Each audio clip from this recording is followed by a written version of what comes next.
বিশেষ করে যুবকেরা মোটেই ভালো নেই। আপনারা সকলে কেমন আছেন? আমরা সেই মহান আল্লাহ সুবহানাহু ওয়া তাআলার দরবারে শুকরগুজার হচ্ছি, যে মহান মুনিব আমাদেরকে সুস্থতার নেয়ামত দিয়ে যুবকদের এই চমৎকার আয়োজনে দুনিয়াবী শতব্যস্ততার পরেও আজকের এই মাহফিল আসার সুযোগ দিলেন, বসার, কথা বলার, কথা শোনার তৌফিক দিলেন। সে মুনিবের দরবারে সকলে মিলিয়ে মুনিবের শিখানো ভাষায়, মুনিবের দেওয়া জবান ব্যবহার করে সমস্বরে পড়ি আলহামদুলিল্লাহ। যেভাবে মুনিবের শুকরিয়া আদায় করা দরকার আমরা সেভাবে পারিনি। আজকের মাহফিলের আয়োজকও যুবক আর উপস্থিতির সিংহভাগী যুবক।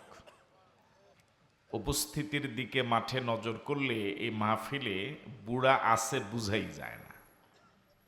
আলহামদুলিল্লাহ। শুধু যুবকেরা বলো তো আলহামদুলিল্লাহ। এবার বুড়ারা বলেন আলহামদুলিল্লাহ। দেখছেন বুড়াদের অবস্থা। এবার যুবক বুড়া সকলে মিলে একসাথে পড়ি আলহামদুলিল্লাহ।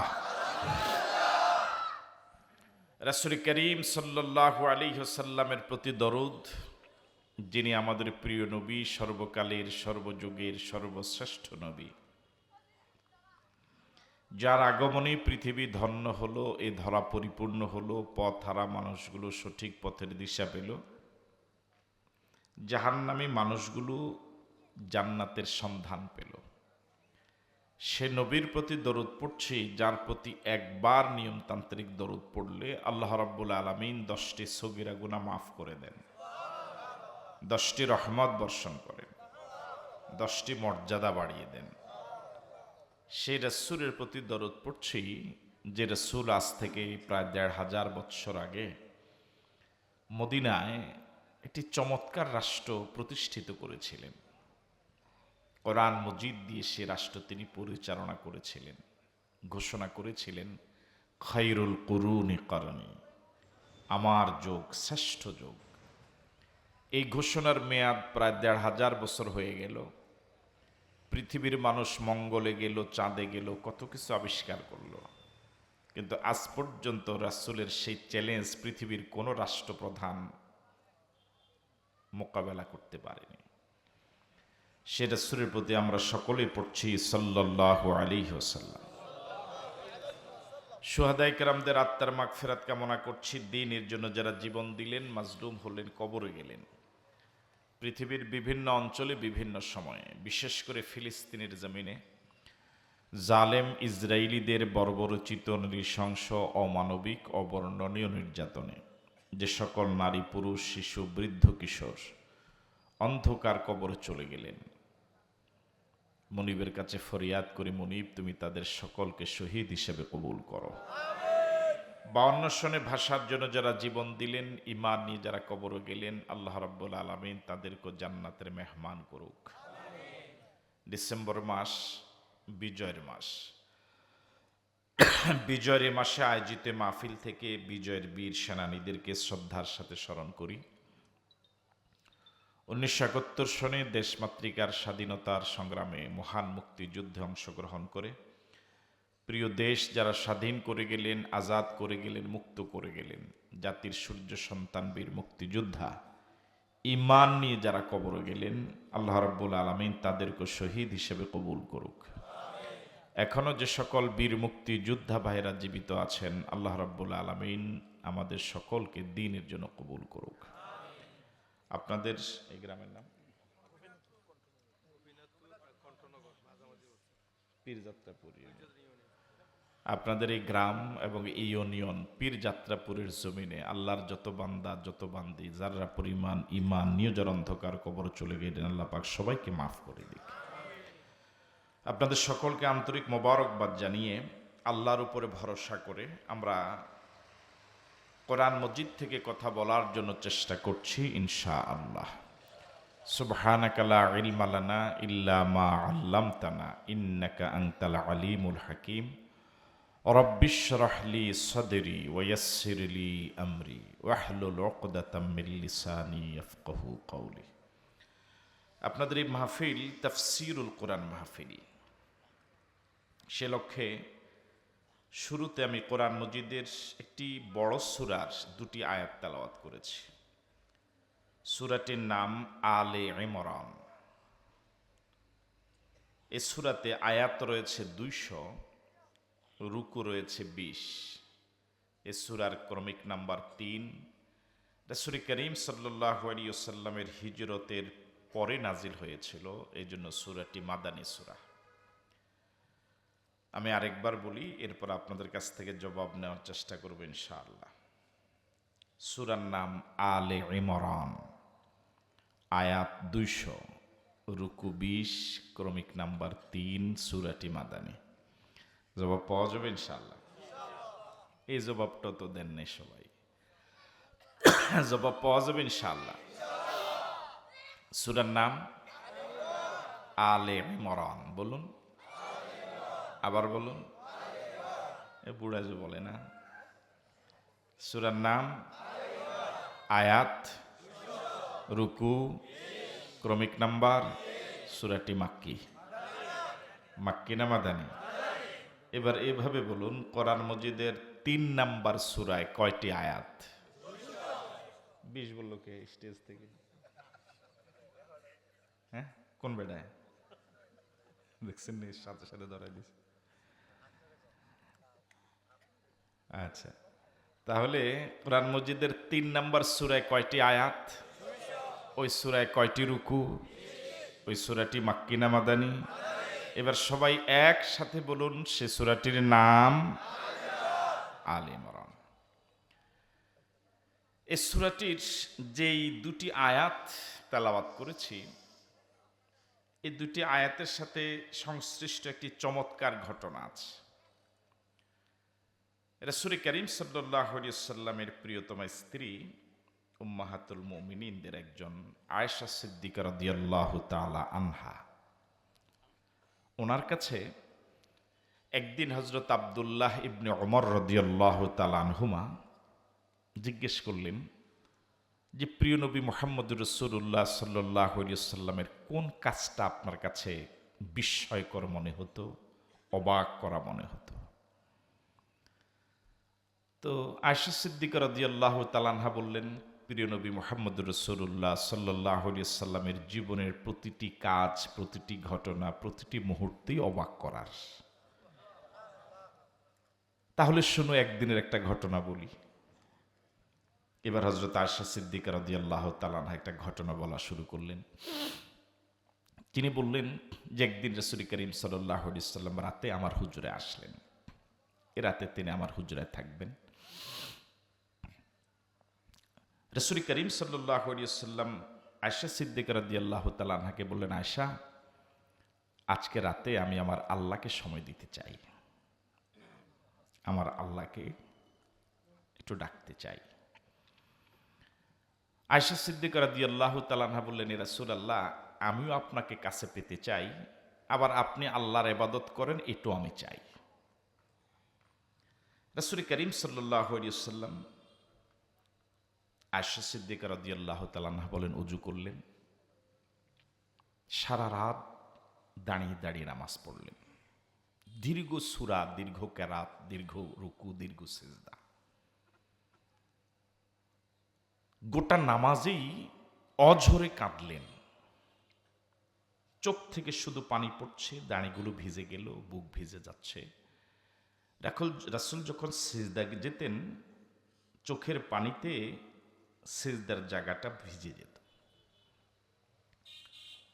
দীর্ঘ সময় কান্নাকাটি করার কারণে স্বাভাবিকভাবে চোখটা যেভাবে ফুলে যায়, চোখটা যেভাবে দেখলে বোঝা যায়, ফজরের সময় রাষ্ট্রীয় মুয়াজ্জিন হযরত বেলাল রাদিয়াল্লাহু তাআলা আনহু তিনি আসলেন রাসূলকে জাগাতে। রাসূল করিম সাল্লাল্লাহু আলাইহি ওয়াসাল্লাম বেলালের ডাকে সাড়া দিলেন, রওনা হলেন। বেলাল রাদিয়াল্লাহু তাআলা আনহু রাসূলের চেহারা দেখি তিনি অনুমান করেছেন, নিশ্চিত হয়েছেন রাসূল প্রচুর কেঁদেছেন। হযরত বেলাল রাদিয়াল্লাহু তাআলা আনহু রাসূলকে প্রশ্ন করলেন, ইয়া রাসূলুল্লাহ, আপনি এত কেঁদেছেন যে আপনার চোখ ফুলে গেল। রাসূল করিম সাল্লাল্লাহু আলাইহি সাল্লামকে বেলাল আরো বললেন, আপনি এত কেন কাঁদছেন? আল্লাহ পাক তো আপনার অতীত সব মাফ করে দিয়েছেন। তখন রাসূল করিম সাল্লাল্লাহু আলাইহি সাল্লাম বেলালকে বললেন, বেলাল, আমি কেন কাঁদবো না? আজকে আল্লাহ রাব্বুল আলামিন আমার কাছে কয়েকটি গুরুত্বপূর্ণ আয়াত নাজিল করেছেন, যার দাম আকাশ এবং জমিন থেকেও বেশি। তখন রাসূল করিম সাল্লাল্লাহু আলাইহি সাল্লাম এই দুটি আয়াত তেলাওয়াত করে শোনালেন যে আজকে এই দুটি আয়াত, এই কয়েকটি আয়াত আমার কাছে নাজিল হয়েছে, যে আয়াতগুলোর সমতুল্য মূল্যবান আয়াত আর নাই। সুবহানাল্লাহ। সেই দুইটি আয়াত থেকে আমি তেলাওয়াত করেছি। তাহলে এই সংক্ষিপ্ত ঘটনা থেকে আমরা যা বুঝলাম, এই দুটি আয়াত এর মর্যাদা কম না বেশি? আরো জোরে বলুন। এবার আসুন আমরা আয়াতগুলোর অনুবাদ শুনি।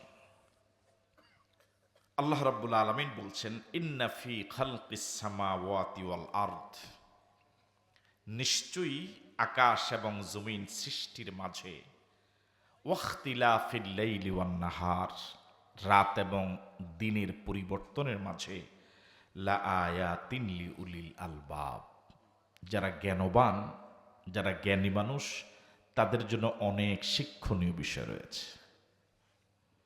মনোযোগ আছে আপনাদের? আবারও শুনুন। প্রথম আয়াতে রব্বুল আলামিন বলছেন, ইন্না ফি খালকিস সামাওয়াতি ওয়াল আরদ, নিশ্চয়ই আকাশ এবং জমিন সৃষ্টির মাঝে, ওয়াখতিলাফিল লাইলি ওয়ান নাহার, দিন এবং রাত যে পরিবর্তন হয়, রাত চলে যায়, দিন আসে, অটোমেটিক আবার দিন চলে যায়, রাত আসে, এই যে রাত এবং দিনের পরিবর্তন হচ্ছে, এটার মাঝে লা আয়াতিন লিউলিল আলবাব, যারা জ্ঞানবান, যারা জ্ঞানী, যারা বুদ্ধিমান, বিবেকবান, তাদের জন্য অনেক অনেক শিক্ষণীয় বিষয় রয়েছে। আমার ঘোষণার আগে যিনি কথা বলেছিলেন অল্প সময়ে, তিনি তিনটা উদাহরণ দিয়েছিলেন চমৎকারভাবে। তিনটা বাহন, জলজ যান, স্থলযান দুটি, রেল এবং প্রাইভেট কার। ওগুলো সৃষ্টি করেছেন যারা, তারা এগুলো কোন পথে চালাতে হবে তাদের একটি দিক নির্দেশনও রয়েছে। আমি আপনাদের কাছে প্রশ্ন রাখতে চাই, এই যে আমাদের মাথার উপরে আকাশ, এই আকাশ কি এমনি সৃষ্টি হয়ে গেল? এর কি কোনো স্রষ্টা নাই? এর পিছনে কি কোনো কারিগর নাই? আমরা যে জমিনের উপর বসে আছি, এই জমিনটা কি এমনি এমনি হয়ে গেল? এই জমিনের কি কোনো স্রষ্টা নাই? এই জমিনের পিছনে, সৃষ্টির পিছনে কি কোনো কারিগর নাই? তিনি কে? সবাই বলুন, তিনি কে? আল্লাহ রাব্বুল আলামিন বলছেন, মানুষ, তোমাকে আমি বিবেক দিয়েছি, আকল দিয়েছি, যেটা পৃথিবীর গরু, ছাগল, হাঁস, মুরগি, ওগুলোকে আল্লাহ পাক দেননি। হাতি অনেক বিশাল প্রাণী, জিরাফ অনেক লম্বা প্রাণী, সিংহ অনেক সাহসী প্রাণী, ওগুলোকে আল্লাহ পাক আকল দেন নাই। আকল দিয়েছেন আমাকে, আপনাকে। এই আকল দিয়ে আল্লাহ পাক আমাকে আপনাকে বলছেন, তোমার মাথার উপর যে বিশাল আকাশ, তোমার পায়ের নিচে যে জমিন, এগুলো তো এমনি হয় নাই। এগুলো নিয়ে একটু চিন্তা করো, গবেষণা করো, তাহলে এগুলোর স্রষ্টাকে তুমি খুঁজে পাবা, স্রষ্টার গোলামিতে তুমি রত হতে পারবা। আমরা এমন বিবেকহীন হয়ে গেলাম, বিবেক সম্পন্ন মানুষ হওয়ার পরেও এমন নিমক হারাম হয়ে গেলাম, যিনি সৃষ্টি করেছেন তাকে এখন বেমালুম ভুলেই গেলাম। তাকে নিয়ে চিন্তার, তাকে নিয়ে গবেষণা করার, তাকে নিয়ে মহাব্বত করার, মায়া করার কোনো সময় আমরা পাই না। আপনারা কি আমার প্রতি বিরক্ত কিছুটা? আপনারা শুনতে আসছিলেন সুর, শুনতে আসছেন টান, ওয়াজ। এখনো তো ওয়াজ শুরুই হয়নি, ঠিক না? দেখছেন কাজী, এতক্ষণ কি বলতেছি, এগুলো ওয়াজ না? কাজী কথা তো সঠিক বলছে। আপনারা শুনতে আসছেন টান, কানে হাত দিয়া, হ্যাঁ, সুর দিয়া, একদম টান, ওগুলোকে বলে ওয়াজ। আর এখন আমি যেগুলো বলছি এগুলো ওয়াজ না, এগুলো হলো একটু কথা বলা। আপনারা কি কথা শুনতে আসছেন না ওই ওয়াজ শুনতে আসছেন? দুই ভাগ হয়ে গেছে, দেখেন। সবাই একমত হওয়া লাগবে, ওয়াজ না সুর।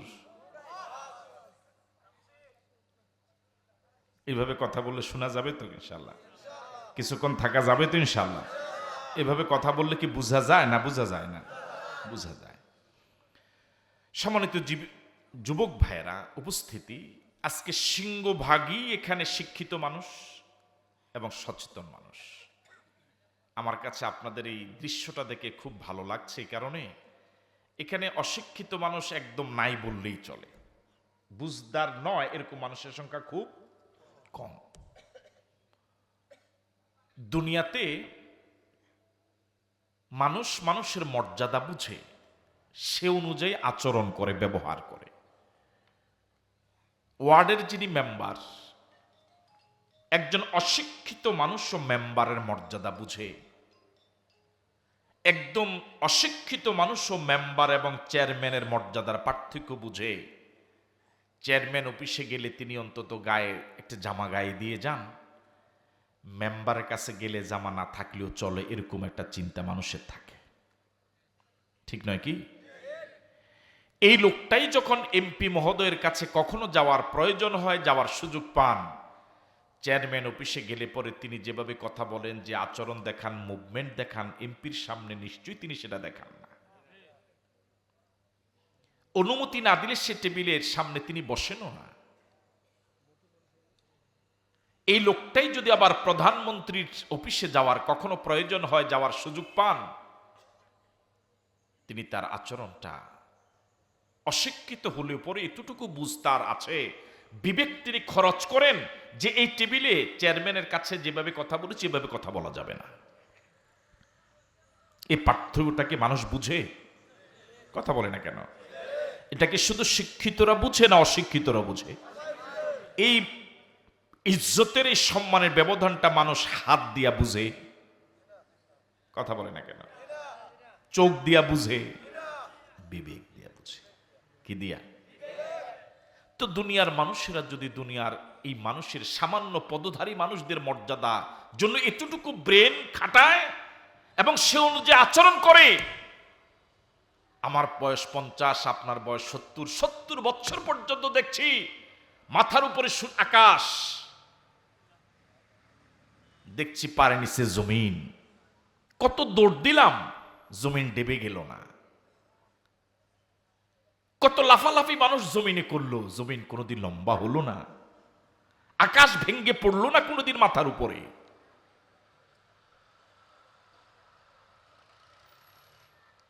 আকাশপথে বিমান অথবা হেলিকপ্টার যখন উড়ে যায়, এরপরও যারা নিচে থাকে একদম বরাবর, আপনার মাথার উপর দিয়ে যদি হেলিকপ্টার বা বিমান যায়, আপনি 99% নিশ্চিত হলেও যেটা পড়বে না, 1% হলো ভয় তাকে না জানি পড়ে। মাত্র 5 জনে বলছে, গণেন তো কয়জনে কইছে? না না না, কয়জনে বলছেন? আকাশ থেকে বিমান অ্যাক্সিডেন্ট করে মাটিতে পড়ে না? আপনার একদম মাথার উপর দিয়ে যদি, নিচ দিয়ে যদি হেলিকপ্টার বা বিমান যায়, 1% হলো আপনার মনে একটু ভয় ঢুকে, যদি পড়ে।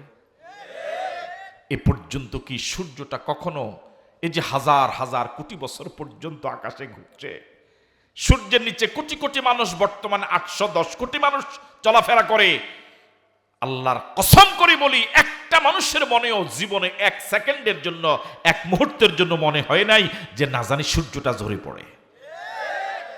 মনে হয়েছে কখনো? কখনো কি মনে হয়েছে যে আকাশটা না জানি ভেঙ্গে পড়ে? আপনাদের মাথার উপর কি চমৎকার প্যান্ডেল! যারা প্যান্ডেলের কাজটার দায়িত্ব নিয়েছেন শক্তভাবে একদিনের জন্য হলেও ভালোভাবে কি করেছেন।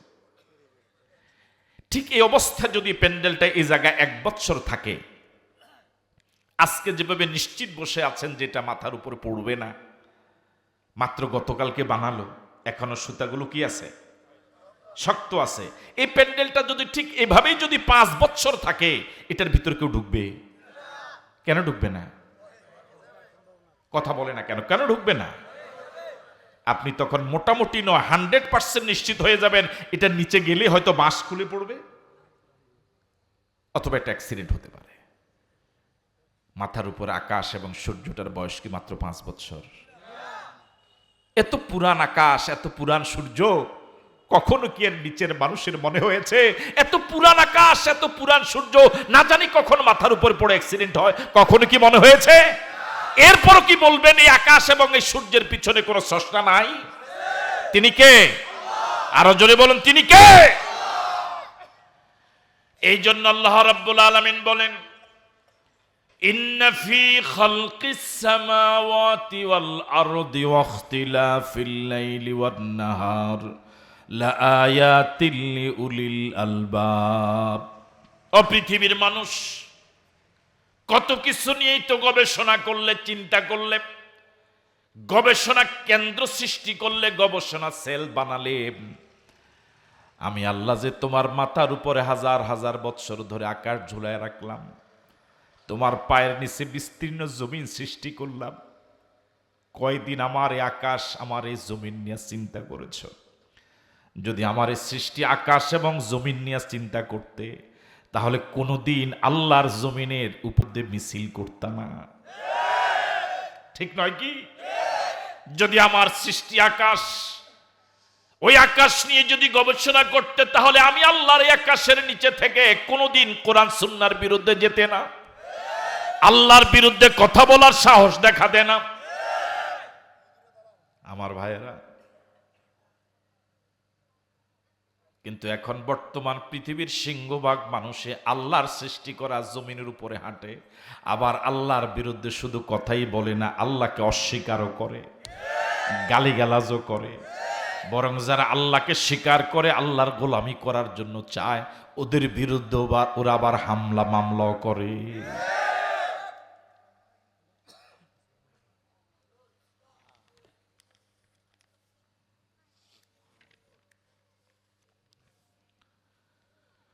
আল্লাহ রাব্বুল আলামিন এই পৃথিবীতে আকাশ এবং জমিন সহ যত মাখলুকাত বানালেন, সব মানুষের খেদমতের জন্য। আল্লাহ রাব্বুল আলামিন বলেন, ওয়াসাখখারা লাকুম মা ফিস সামাওয়াতি ওয়া মা ফিল আরদ। আকাশ এবং জমিনে রব্বুল আলামিন যা সৃষ্টি করেছেন সব তোমাদের খেদমতের জন্য, তোমাদের অনুগত করে দিয়েছেন। সুবহানাল্লাহ।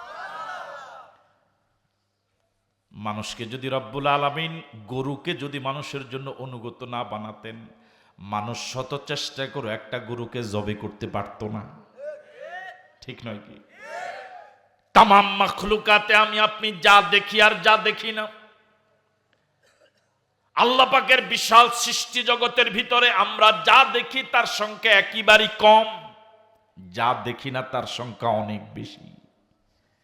যা দেখি আর যা দেখি না সব রব্বুল আলামিন বানিয়েছেন তার বান্দাদের খেদমতের জন্য, আর বান্দাকে বানাইছেন আল্লাহর বন্দেগী করার জন্য। সুবহানাল্লাহ। তিনি আমাদের এমন দয়ালু আল্লাহ, তিনি আমাদের এমন দয়ালু আল্লাহ, তিনি আমাদের এমন দয়ালু আল্লাহ। বলেছেন, বান্দা তোমার অক্সিজেনের জন্য কোনো পেরেশানির প্রয়োজন নাই, আলো বাতাসের জন্য তোমার কোনো আলাদা ব্যবস্থাপনার প্রয়োজন নাই। তামাম পৃথিবীর মানুষের সংখ্যা যাই হোক, সেন্ট্রালি আমি আল্লাহ আলো বাতাস অক্সিজেন যা মানুষের জীবন যাপনের জন্য, জীবন ধারণের জন্য খুবই জরুরি, খুবই জরুরি, এটা মানুষের হাতে আমি ছেড়ে দেই নাই। সব আমি আল্লাহ সৃষ্টি করেছি তোমাদের খেদমত করার জন্য।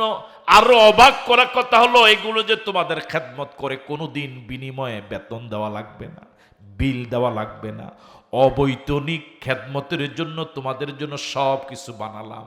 আর শুধু তোমাকে বললাম, তোমার একটাই কাজ, ওয়ামা খালাকতুল জিন্না ওয়াল ইনসা ইল্লা লিয়াবুদুন। সব তোমার খেদমত করবে, আর তোমার দায়িত্ব হলো তুমি একমাত্র শুধুমাত্র কেবলমাত্র আল্লাহর গোলামি করবে। আল্লাহু আকবার। মানুষ কার গোলামি করা দরকার? আওয়াজ দিয়ে বলুন আল্লাহ। আবার বলুন আল্লাহ। আরেকবার বলুন আল্লাহ। 500 টাকা একজন লোককে দিলে সারাদিন আপনার পিছনে ঘুরানো যাবে? যাবে না? 500 টাকা দিলে, 500 টাকা যদি আপনি একজন লোককে দেন যে প্রতিদিন তোকে 500 টাকা করে দিব, শুধু তোর কাজ আমার পিছনে ঘুরবি, আমি যেদিকে যাই সেদিকে যাবি, এরকম লোক পাওয়া যাবে কি যাবে না? হ্যাঁ, পাওয়া যাবে। আমার ভাইয়েরা, 2 লিটার তেল হুন্ডায় ঢুকাইও তো সারাদিন পিছনে মিছিল করানো যায়। 120 টাকার 80 টাকার একটা লাঞ্চের প্যাকেট দিয়েও তো অন্যের মাথায় বাড়ি দেওয়ানো যায়, ঠিক নয় কি? 120 টাকা দিয়ে যে সে মানুষ কিনা যায়, 1 লিটার তেল দিয়ে যুবককে কিনা যায়, 500 টাকা দিয়ে সারাদিন পিছনে ঘুরানো যায়। আমি আপনি আল্লাহর দেওয়ার নেয়ামত প্রতিদিন কি শুধু 500 টাকার ভোগ করি? হিসাব আছে? কম না অনেক বেশি? যে মালিক এত বড় নেয়ামত, এত বড় দয়া প্রতিদিন আমার আপনার প্রতি বাজেট করেছেন, 24 ঘন্টার ভিতরে সিংহভাগ সময় ওই মালিকের বিরুদ্ধেই কাটায়। আল্লাহ রাব্বুল আলামিন বলেন,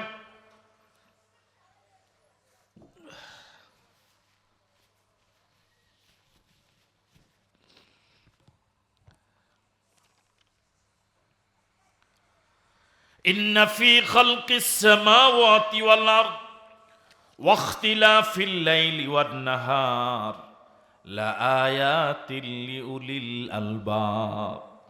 আমি আল্লাহকে পাওয়ার জন্য শুধু আকাশ এবং জমিন যদি গবেষণা করো, আকাশ এবং জমিন যদি তুমি গবেষণা করো, তুমি যদি জ্ঞানবান হও, তাহলে আমি আল্লাহর অস্তিত্বের প্রমাণ তুমি পেয়ে যাবা। সুবহানাল্লাহ।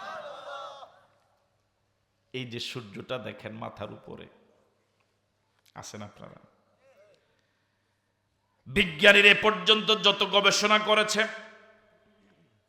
সব গবেষণা করেছে প্রথম আকাশের নিচে মহাশূন্য যেটা, এটার ভিতরে। এ পর্যন্ত বিজ্ঞানীরা মাত্র গিয়েছে চাঁদে, কয়েকদিন আগে গিয়েছে মাত্র মঙ্গল গ্রহে।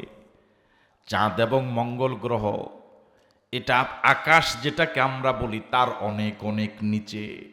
আল্লাহ রাব্বুল আলামিন সূরা ইয়াসিনে বলেন, ওয়া কুল্লুন ফি ফালাকিন ইয়াসবাহুন।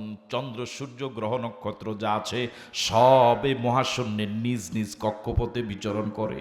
আকাশের নিচে এই মহাশূন্যে সব গ্রহ নক্ষত্র ঘুরে, এটা কোরআন বলে। বিজ্ঞানীরা এই হাজার হাজার বছর পর্যন্ত গবেষণা করে মাত্র গেছে কয়েকদিন আগে মঙ্গল গ্রহে, যেটা আকাশ থেকে অনেক অনেক নিচে। এ পর্যন্ত প্রথম আকাশে যেতেই, এরপর আমরা বলি বিজ্ঞানীরা কত কিছু আবিষ্কার করেছে। অথচ আজ থেকে 1500 বছর আগে আমার আপনার নবী, সাইয়্যিদুল মুরসালিন নবী, শফিউল মুজনিবিন নবী, রাহমাতুল লিল আলামিন নবী মুহাম্মদুর রাসূলুল্লাহ সাল্লাল্লাহু আলাইহি ওয়াসাল্লাম শুধু প্রথম আকাশ নয়, সপ্ত আকাশ পাড়ি দিয়ে উপরে গিয়েছিলেন। সুবহানাল্লাহ। বিজ্ঞানীরা এই পর্যন্ত যা আবিষ্কার করেছে, জমিন থেকে প্রথম আকাশ পর্যন্ত 500 বৎসরের রাস্তায় মহাশূন্য। আবার প্রথম আকাশের পুরুত্ব 500 বৎসরের রাস্তা মোট। বুঝতেছেন আপনারা? প্রথম আকাশ থেকে দ্বিতীয় আকাশের মাঝখানে আবার একটা মহাশূন্য আছে, ওটাও 500 বৎসরের রাস্তা। সুবহানাল্লাহ বল। আবার দ্বিতীয় মহাশূন্যের পরে দ্বিতীয় আকাশ, ওটার পুরুত্ব, ওটার ঘনত্ব আবার 500 বৎসরের রাস্তা। তাহলে প্রতি আকাশ 500 বৎসরের রাস্তার ঘনত্ব, আবার 2 আকাশের মাঝখানের মহাশূন্য 500 বৎসরের রাস্তা। এবার কল্পনা করেন আল্লাহ পাকের সৃষ্টিটা কত ছোট। আপনার কি আছেন এখানে? বেশি মনোযোগের কারণে মনে হয় চুপ নাকি না? আমি কি কথা বুঝতে পারলাম? আমার ভাইয়েরা, বিজ্ঞানীরা আবিষ্কার করেছেন সূর্য পৃথিবী থেকে 13 লক্ষ গুণ বড়। কত গুণ বড়? একটু কল্পনা করেন, এই পৃথিবীর মানচিত্রের ভিতরে আমাদের প্রিয় দেশ বাংলাদেশের অবস্থান এত ছোট, একেবারে হাতের আঙ্গুলটাও রাখা যায় না। হ্যাঁ, আঙ্গুলের মাথাটাও এত ছোট। এটা হলো আমাদের প্রিয় বাংলাদেশ। 64 জেলার বাংলাদেশের অবস্থা হলো এই। এরকম বাংলাদেশ থেকে কত গুণ বড় পৃথিবী, গোটা পৃথিবী। এই পৃথিবী থেকে 1 নয়, 2 নয়, 100 নয়, 200 নয়, 1000 নয়, 2000 নয়, 1 লক্ষ নয়, 2 লক্ষ নয়, গোটা পৃথিবীর এরিয়া যত বড়, সূর্যের এরিয়া তার থেকে 13 লক্ষ গুণ বড়। জোরে বলেন আল্লাহু আকবার। পৃথিবী থেকে সূর্যের দূরত্ব 9 কোটি 30 লক্ষ মাইল। আলোর গতি প্রতি সেকেন্ডে 1,86,000 মাইল যায়। একটা বৈদ্যুতিক তারের পরিধি যদি লম্বা যদি হয় 1,86,000 মাইল, এর এক মাথা যদি একটা সুইচ দেন, কারেন্টের সংযোগ দেন, আর অপর মাথায় 1,86,000 মাইল দূরের ওই শেষ মাথায় যদি একটা বাল্ব দেন, সুইচটা অন করার সাথে সাথে 1,86,000 মাইল লম্বা তারের মাথার বাল্বটা জ্বলতে সময় লাগবে 1 সেকেন্ড। এই হিসেবে সূর্য থেকে পৃথিবীতে আলো আসতে সময় লাগে প্রায় 9.5 মিনিট। আল্লাহু আকবার বলবেন। আমার ভাইয়ারা, এটা কোনো তারেও ঝুলন্ত নয়, কোনো খুঁটি দিয়েও ঠেলান দেওয়া নয়। আল্লাহু আকবার বলবেন। এটা কোন তারে আটকানো, কোন বাঁশ দিয়ে ধাক্কা দিয়ে রাখা। আমার ভাইয়েরা, এই খুঁটিটা, এই সূর্যটা খুঁটিও লাগে না, তার দিয়ে ঝুলানো নয়, যেটা চোখে দেখা যায় এরকম কোনো ব্যবস্থাপনা নয়, বরং একমাত্র আল্লাহর হুকুমে এটা প্রতিদিন নির্ধারিত পথে ঝুলন্ত অবস্থায় চলে, আবার ডুবে আবার অস্ত যায়।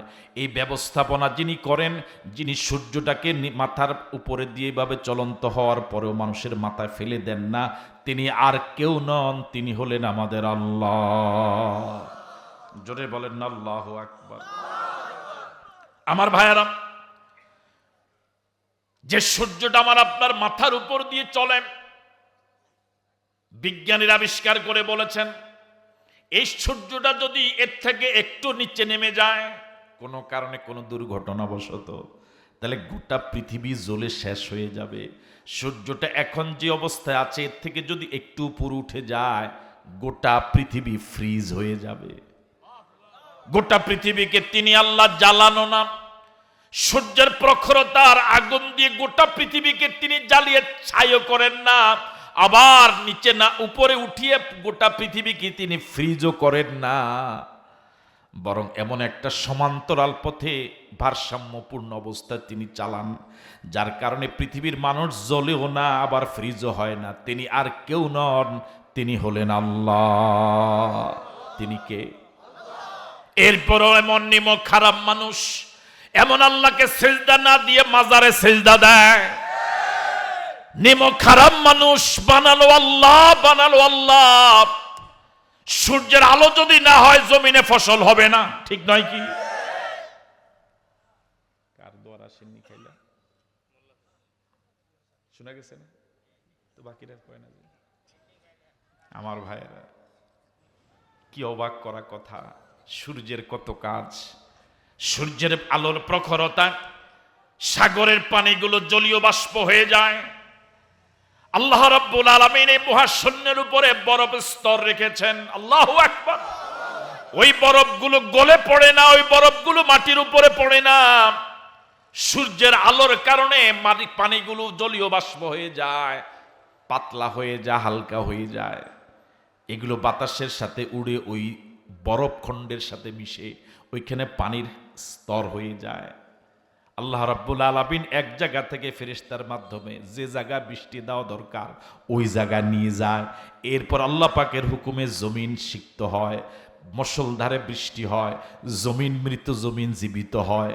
আমি আপনি জমিনে ফসল বপন করি, আল্লাহ রাব্বুল আলামিন কি কুদরতি ব্যবস্থাপনায় রিজিক সৃষ্টি করে আমার আপনার পেটের খাদ্যের ব্যবস্থা করে। তিনি আমাদের এমন আল্লাহ, তিনি আমাদের এমন আল্লাহ। সাগরের পানিগুলো লবণাক্ত, নদীর খাল বিলের পানিগুলো মিষ্টি। সারা পৃথিবীর সব ময়লাগুলো, উপরিভাগের ময়লাগুলো, সর্বশেষ জলোচ্ছ্বাসে হোক, বন্যায় হোক, সাইক্লোনে হোক, টর্নেডোতে হোক, বৃষ্টির পানিতে হোক, সারা পৃথিবীর সব ময়লাগুলো, মরা গরু, মরা ছাগল, মরা কুকুর, যা কিছু আছে ময়লা আবর্জনা, সর্বশেষ গন্তব্য হলো সাগর। কথা বলেন না কেন? আপনি কি বুঝতেছেন আমার কথা? আমার ভাইরা, লবণ এমন এক জিনিস, যত ময়লা আছে, যত মরা আছে, সব বুঝেন নাই মনে হয় কথা। আমাদের দেশে কোরবানিতে যে চামড়া হয়, কিসের চামড়া? গরুর চামড়ার দাম তো এখন অনেক বেশি, ঠিক না? আমাদের মামুরা সব চামড়া কি করে লেস। আমার ভাইয়েরা, গরুর চামড়া যদি এক জায়গায় ফেলে রাখেন কিছুদিন পরে পচন ধরবে, দুর্গন্ধ ছড়াবে, কিন্তু যদি লবণ দিয়ে রাখেন পচবে না। তাহলে লবণ হলো পচন রোধক। আল্লাহু আকবার। লবণের ভিতরে পচন রোধক এই গুণ যিনি সৃষ্টি করলেন তিনি কে? সাগরের পানি হলো গোটাটাই লবণ, লবণের মহাসাগর, লবণে ভরা, লবণের ফ্যাক্টরি, লবণের কারখানা। সারা পৃথিবীর সব ময়লাগুলো, সব ময়লাগুলো, সব মরাগুলো সর্বশেষ সাগরে গিয়ে তার অবস্থান। যখন ওই সাগরের, মহাসাগরের লবণের ফ্যাক্টরিতে গিয়ে ময়লাগুলো জমা হয়, সেখানে খোদাই কুদরতি রিফারিং হয়ে সব ভালো হয়ে যায়। আরো জোরে বলেন আল্লাহু আকবার। সাগরের এই লবণাক্ত পানিগুলো আল্লাহ পাকের কুদরতে সূর্যের প্রখরতা জলীয় বাষ্প হয়ে বরফ খণ্ডের সাথে মিলিয়ে সেখান থেকে সুপেয় পানি আল্লাহ প্রত্যেকের ঘরে ঘরে পৌঁছায়া দেয়। তিনি আমাদের এমন আল্লাহ, তিনি আমাদের এমন আল্লাহ, সব আমার আপনার জন্য তিনি কত চমৎকার সূচি দিয়ে সৃষ্টি করলেন। অটোমেটিক নয়, তার কুদরতে আমার আপনার জন্য সব ব্যবস্থা তিনি করে রাখলেন। সুবহানাল্লাহ। আমার ভাইয়েরা, এই সূর্যের প্রখরতায়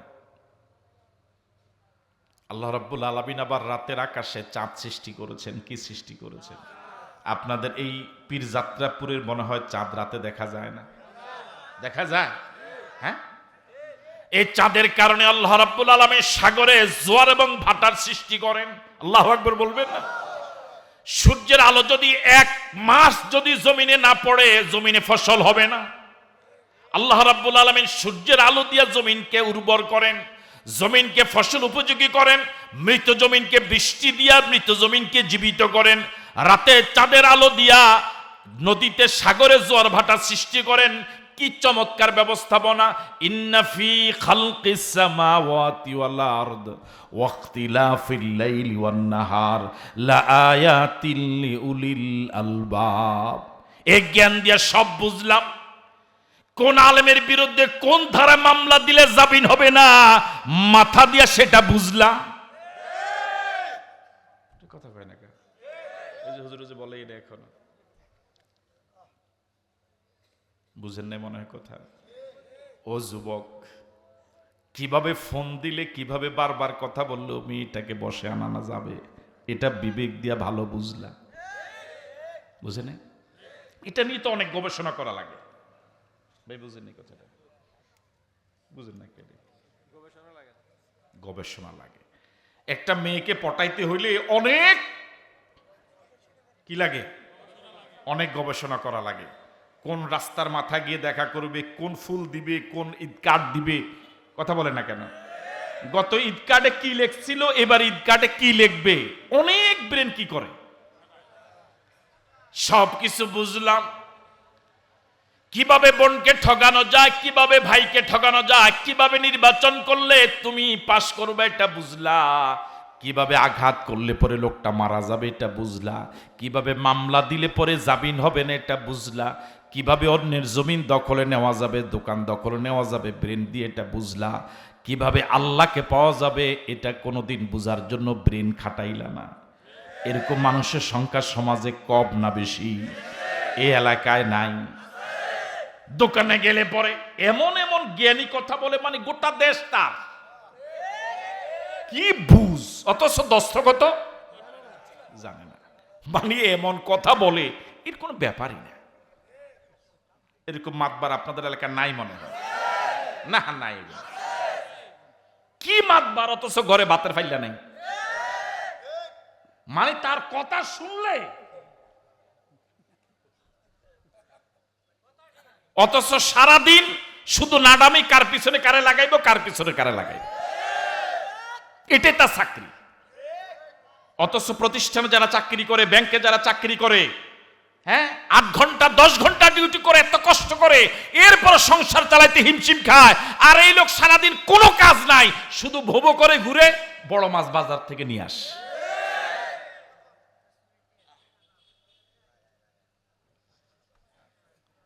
এখন তো এতদিন ছিল শিক্ষকতা একটা চাকরি, ব্যবসা একটা চাকরি, হ্যাঁ কৃষি কাজ করা একটা ব্যবস্থা।